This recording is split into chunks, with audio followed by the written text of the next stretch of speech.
È proprio un amore verso la mia città che mi porta oggi, ecco, a proporre questa mia candidatura. Una città che mi è sempre stata vicina.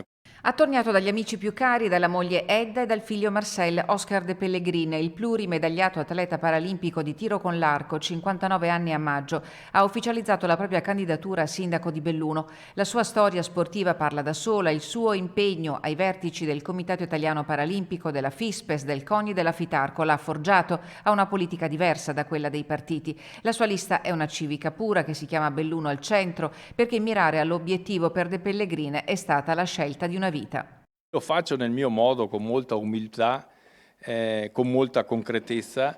Sono sostenuto da tutto il centrodestra, però ecco, con elementi che ci uniscono di obiettivi comuni, di fare del bene per la città e non per altre ideologie politiche. Lega e Forza Italia avrebbero sciolto ogni riserva, con Fratelli d'Italia la fase di corteggiamento. C'è un flirt, non un fidanzamento, precisa il coordinatore veneto Luca De Carlo.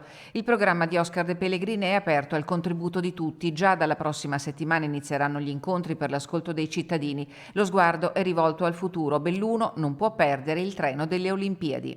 Dobbiamo unirci tutti assieme perché Belluno deve fare una buona parte, deve fare la sua parte da capoluogo, deve, secondo me, avere la possibilità di essere all'interno di questo grandi eventi e fungere veramente, fare la funzione da capoluogo.